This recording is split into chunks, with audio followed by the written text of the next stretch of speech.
ನಮಸ್ಕಾರ, ನೀವು ನೋಡ್ತಾ ಇದ್ದೀರಾ ಪ್ರಜಾಮಾರ್ಗ ನ್ಯೂಸ್. ನಾನು ಚೈತ್ರಕೋಟ. ಬನ್ನಿ ಇವತ್ತಿನ ಟಾಪ್ ನ್ಯೂಸ್ ಏನೆಲ್ಲ ಇದೆ ಅಂತ ನೋಡೋಣ. ಕಳೆದ 10 ವರ್ಷಗಳಲ್ಲಿ ಬಿಜೆಪಿಯು ಜಾತ್ಯತೀತ ಅಥವಾ ನಾಗರಿಕ ಪರವೂ ಆಗಿರಲಿಲ್ಲ ಎಂದು ರಾಜ್ಯಸಭಾ ಸಂಸದ ಕಪಿಲ್ ಸಿಬಲ್ ಅವರು ಪ್ರಧಾನಿ ನರೇಂದ್ರ ಮೋದಿಗೆ ತಿರುಗೇಟನ್ನ ನೀಡಿದ್ದಾರೆ.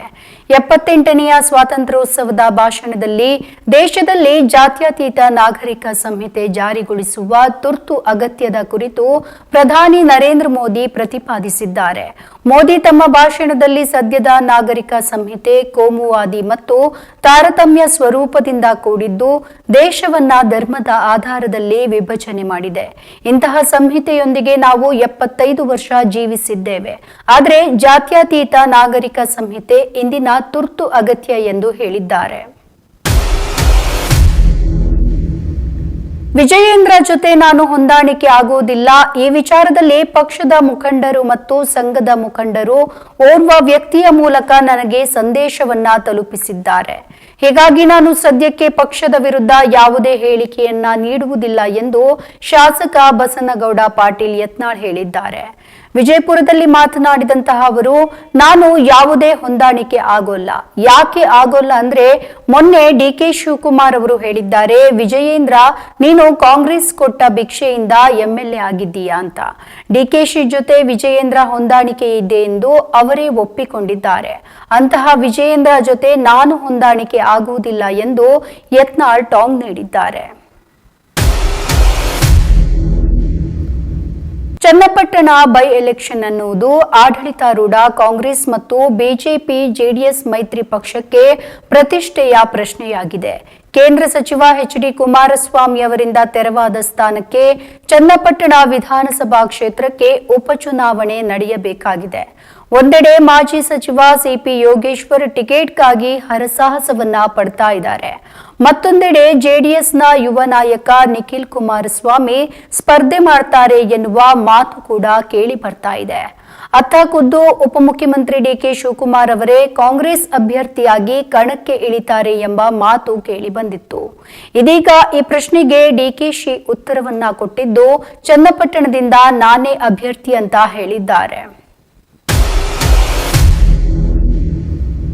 ಸದಾ ಒಂದಲ್ಲ ಒಂದು ವಿವಾದಾತ್ಮಕ ಹೇಳಿಕೆಗಳನ್ನ ನೀಡುವ ಮೂಲಕ ಸುದ್ದಿಯಲ್ಲಿರುವ ವಿಜಯಪುರ ನಗರ ಶಾಸಕ ಬಸನಗೌಡ ಪಾಟೀಲ್ ಯತ್ನಾಳ್ ಮುಖ್ಯಮಂತ್ರಿ ಸಿದ್ದರಾಮಯ್ಯ ವಿರುದ್ಧ ಆಕ್ರೋಶವನ್ನ ಹೊರಹಾಕಿದ್ದಾರೆ. ವಿಜಯನಗರದಲ್ಲಿ ನಡೆದ ಸುಭಾಷ್ ಚಂದ್ರ ಬೋಸ್ ಮೂರ್ತಿ ಅನಾವರಣ ಕಾರ್ಯಕ್ರಮದಲ್ಲಿ ಭಾಗವಹಿಸಿದ ಬಳಿಕ ವೇದಿಕೆಯಲ್ಲಿ ಮಾತನಾಡಿದಂತಹ ಶಾಸಕ ಯತ್ನಾಳ್, ಸಿದ್ದರಾಮಯ್ಯ ಮುಂದಿನ ಜನ್ಮ ಇದ್ರೆ ನಾನು ಏನಾಗಿ ಹುಡ್ತೀನಿ ಅಂತ ಹೇಳಿದ್ದಾರೆ. ನಾನು ಮುಸ್ಲಿಂ ಆಗಿ ಹುಡ್ತೀನಿ ಅಂತ ಹೇಳಿದ್ದಾರೆ. ಭಾರತದಲ್ಲಿ ಅವರು ಏನಾದರೂ 50% ಆದ್ರೆ ಸಿದ್ದರಾಮಯ್ಯ ಅವರನ್ನ ಸಿಎಂ ಸ್ಥಾನದಿಂದ ಒದ್ದು ಇಳಿಸಿ ಜಮೀರ್ ಅಹಮದ್ ಖಾನ್ ಸಿಎಂ ಆಗ್ತಾನೆ. ಆಮೇಲೆ ಸಿದ್ದರಾಮಯ್ಯ ಮನೆಯಲ್ಲಿ ಟೀ ಕೊಡೋಕೆ ಇಟ್ಕೋತಾನೆ ಅಂತ ಏಕವಚನದಲ್ಲಿ ವಾಗ್ದಾಳಿಯನ್ನ ನಡೆಸಿದ್ದಾರೆ. ಬೆಳಗಾವಿ ಜಿಲ್ಲಾ ವಿಭಜನೆಗೆ ಕಾಲ ಕೂಡಿ ಬರಬೇಕು. ಶೀಘ್ರದಲ್ಲೇ ಸರ್ಕಾರ ಈ ಕುರಿತು ಕ್ರಮವನ್ನ ಕೈಗೊಳ್ಳುತ್ತೆ ಎಂದು ಜಿಲ್ಲಾ ಉಸ್ತುವಾರಿ ಸಚಿವ ಸತೀಶ್ ಜಾರಕಿಹೊಳಿ ಹೇಳಿದ್ದಾರೆ. ಬೆಳಗಾವಿಯಲ್ಲಿ ಮಾತನಾಡಿದಂತಹ ಅವರು, ಬೆಳಗಾವಿ ಜಿಲ್ಲೆ ತಾಲೂಕು ವಿಭಜನೆ ಆಗಬೇಕು. ಬೆಳಗಾವಿ ತಾಲೂಕಿನಲ್ಲಿ 8 ಲಕ್ಷ ಜನಸಂಖ್ಯೆ ಇದೆ. ಜಿಲ್ಲಾ ವಿಭಜನೆ ತಾಲೂಕು ವಿಭಜನೆಗೆ ಸಮಯ ಬರುತ್ತೆ, ಕಾಯಬೇಕು. ಇದರ ಬಗ್ಗೆ ಸರ್ಕಾರ ನಿರ್ಧಾರ ಮಾಡುತ್ತೆ ಎಂದು ತಿಳಿಸಿದ್ದಾರೆ. ದೆಹಲಿಯಲ್ಲಿ ಕೇಂದ್ರ ಸಚಿವ ನಿತಿನ್ ಗಡ್ಕರಿ ಭೇಟಿ ಮಾಡಲಾಗಿದೆ. 12 ವರ್ಷಗಳ ಹಿಂದೆ ಕೊಟ್ಟಂತಹ 20 ರಾಷ್ಟ್ರೀಯ ಹೆದ್ದಾರಿ ಪೂರ್ಣಗೊಳಿಸಲು ಸೂಚಿಸಿದ್ದಾರೆ. ನಮ್ಮಿಂದ ವಿಳಂಬ ಆಗಿದೆ. ಭೂ ಸ್ವಾಧೀನ, ಅರಣ್ಯ ಇಲಾಖೆ ಅನುಮತಿ ಸಿಕ್ತಿಲ್ಲ. ಡಿಸೆಂಬರ್ ವರೆಗೆ ಅವಕಾಶವನ್ನ ಕೇಳಿದ್ದೇವೆ ಎಂದು ಸಚಿವ ಸತೀಶ್ ಜಾರಕಿಹೊಳಿ ಹೇಳಿದ್ದಾರೆ. ಕೋಲ್ಕತ್ತಾ ನಗರದ ಆರ್ಜಿಕರ್ ಸರ್ಕಾರಿ ವೈದ್ಯಕೀಯ ಮತ್ತು ಕಾಲೇಜು ಆಸ್ಪತ್ರೆಯಲ್ಲಿ ಸ್ನಾತಕೋತ್ತರ ವೈದ್ಯ ವಿದ್ಯಾರ್ಥಿನಿಯ ಮೇಲೆ ನಡೆದಿರುವಂತಹ ಸಾಮೂಹಿಕ ಅತ್ಯಾಚಾರ ಪ್ರಕರಣವನ್ನ ಖಂಡಿಸಿ ಆಗಸ್ಟ್ 17ರಂದು ಶನಿವಾರದಂದು ದೇಶದಾದ್ಯಂತ ವೈದ್ಯರು ಸೇವೆಯನ್ನ ಬಹಿಷ್ಕರಿಸಿ ಪ್ರತಿಭಟನೆಯನ್ನ ನಡೆಸಲು ನಿರ್ಧರಿಸಿದ್ದಾರೆ. ಅಂದು ಬೆಳಿಗ್ಗೆ 6 ಗಂಟೆಯಿಂದ ಮರುದಿನ ಅಂದ್ರೆ ಭಾನುವಾರ ಬೆಳಿಗ್ಗೆ 6 ಗಂಟೆಯವರೆಗೆ ಹಾಗೆ ತುರ್ತು ಚಿಕಿತ್ಸೆಯನ್ನ ಹೊರತುಪಡಿಸಿ ಮತ್ಯಾವುದೇ ರೀತಿಯ ಚಿಕಿತ್ಸೆಗಳು ಲಭ್ಯ ಇರುವುದಿಲ್ಲ ಎಂದು ಭಾರತೀಯ ವೈದ್ಯಕೀಯ ಸಂಘ ಪ್ರಕಟಣೆಯಲ್ಲಿ ತಿಳಿಸಿದೆ.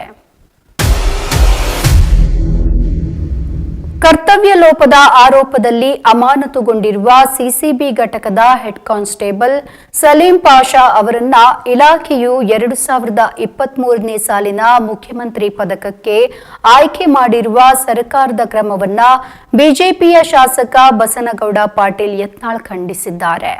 ಅಲೀಂ ಪಾಷಾ ಮುಖ್ಯಮಂತ್ರಿ ಪದಕವನ್ನ ಪ್ರಕಟಿಸುವ ಕುರಿತು ಎಕ್ಸ್ನಲ್ಲಿ ಪೋಸ್ಟ್ ಮಾಡಿರುವ ಅವರು, ಮೈಸೂರು ಸಿಸಿಬಿ ಘಟಕದ ಪೊಲೀಸ್ ಕಾನ್ಸ್ಟೇಬಲ್ ಸಲೀಂ ಪಾಷಾ ಅವರು ಆರೋಪಿಗಳ ಜೊತೆ ಸಂಪರ್ಕ, ಸಾರ್ವಜನಿಕ ಆಸ್ತಿ ಕಳವು ಸೇರಿದಂತೆ ಅನೇಕ ಆರೋಪಿಗಳನ್ನ ಎದುರಿಸ್ತಾ ಇದ್ದಾರೆ.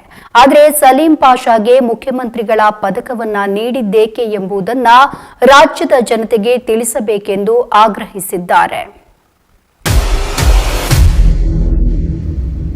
ಪಾರದರ್ಶಕತೆ ತರಲು ಮತ್ತು ಸಿಬ್ಬಂದಿಯ ಮೇಲಿನ ಒತ್ತಡವನ್ನ ಕಡಿಮೆ ಮಾಡಲು ಲೋಕಾಯುಕ್ತ ಕಚೇರಿಯು ಆಡಳಿತವನ್ನ ಅಳವಡಿಸಿಕೊಳ್ಳಲಿದೆ.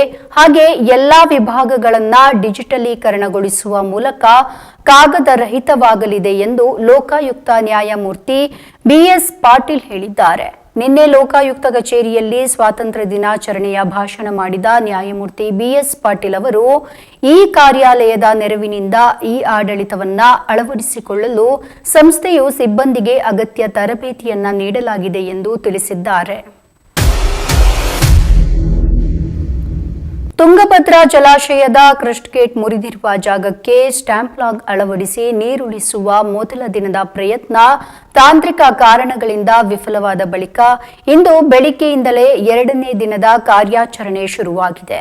ಇಂದು ಬೆಳಿಗ್ಗೆಯಿಂದಲೇ ಇದರ ಕಾರ್ಯಾಚರಣೆ ಶುರುವಾಗಿದ್ದು, ಸ್ಟಾಪ್ ಲಾಕ್ ಗೇಟ್ ಅಳವಡಿಕೆಗೆ ಹಳೆಯ ಗೇಟ್ನ ಗೇರ್ ಬಾಕ್ಸ್ ಇರುವಂತಹ ಕೌಂಟರ್ ಲಾಕ್ ಮತ್ತು ಅದರ ಮೇಲಿನ ಸ್ಕೈವಾಕ್ ಕಂಬಿಗಳನ್ನ ತೆರವುಗೊಳಿಸಲಾಗ್ತಾ ಇದೆ.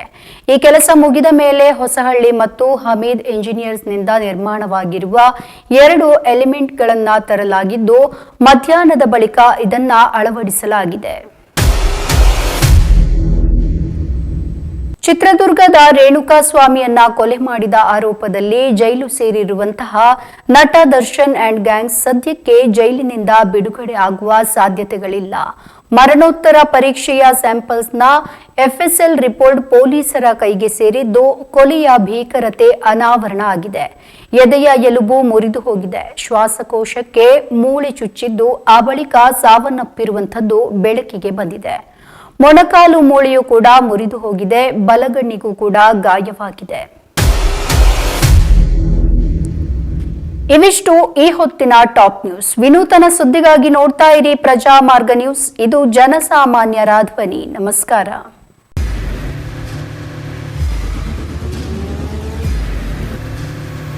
ಪ್ರಜಾಮಾರ್ಗ ನ್ಯೂಸ್, ಇದು ಜನಸಾಮಾನ್ಯರ ಧ್ವನಿ.